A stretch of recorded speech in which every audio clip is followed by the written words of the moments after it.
আসসালামু আলাইকুম সুপ্রিয় দর্শক মন্ডলী, কেমন আছেন সবাই? আমি আলহামদুলিল্লাহ ভালো আছি। আর ভালো না থাকলে তো এরকম উদ্ভট কাজ করতে পারি না। আজকে আপনাদের সাথে শেয়ার করতে যাচ্ছি এই ছোট্ট আইসক্রিমের কাঠিটাতে একটা মিনি পেইন্টিং টিউটোরিয়াল।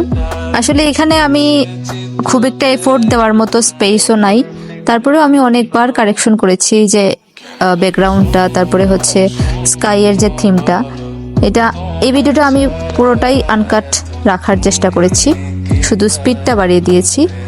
একটা পেন্টিং ছবি দেখে যতটা সহজ মনে হয় ততটা সহজে কিন্তু করা যায় না, এটার পেছনে অনেক সময় শ্রম দিতে হয়। সেটাই হচ্ছে আজকের এই ভিডিওটা কাট না করার মেইন রিজন, এটা বোঝানো আপনাদের। তো যাই হোক, আমি মনে হয় কয়েকটা ক্লিপ নিতে ভুলে গেছি। এই যে আমি পাইন গাছ নাকি গাছ এটা আমি জানি না, আর এই পাহাড়ের যে থিমটা দিয়েছিলাম ওইটা দিতে ভুলে গেছি। এটা তেমন কঠিন কিছু না, আশা করছি আপনারা দেখেই বুঝে ফেলতে পারবেন কিরকম করে করেছি। শুধু ব্ল্যাক কালার দিয়ে এটা করা। আর এখানে আমি 0 সাইজের তুলিটা ইউজ করেছি। আর দেখতেই পাচ্ছেন যে আমি এই নিয়ে 3বার চেঞ্জ করে ফেলছি স্কাইয়ের ব্যাকগ্রাউন্ডটা। আর এটাই হচ্ছে ফাইনাল, এটা আর চেঞ্জ করব না, এটা থাকবে।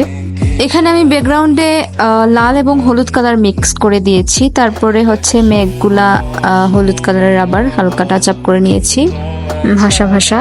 আর এই যে দেখতে পাচ্ছেন ছোট ছোট কাজের ডিটেলস করা কিন্তু অনেক কঠিন ব্যাপার। পাখি আঁকতে গিয়ে বিশাল কি বানিয়ে ফেলেছি দৈত্যের মতো, তারপরে আবার সেটা মুছে আবারও ছোট করে পাখি আঁকার চেষ্টা করেছি, সেটাও হয়নি। তারপরে আবারও মেঘ দিয়ে ঢেকে দিয়েছি, আবার পাখি এঁকেছি। এরকমটা করতে করতে আর কি পুরোটা পেন্টিং শেষ করেছি। গাছটাতে প্রথমে আমি ব্ল্যাক কালার দিয়ে রেখেছিলাম, তারপরে উপরে সেখানে আবার একটু ডিটেলসে কাজ করে নিচ্ছি সবুজ আর হলুদ কালার মিক্স করে। এখানে আমি একটা বিকালের দৃশ্য বোঝাতে চেয়েছি।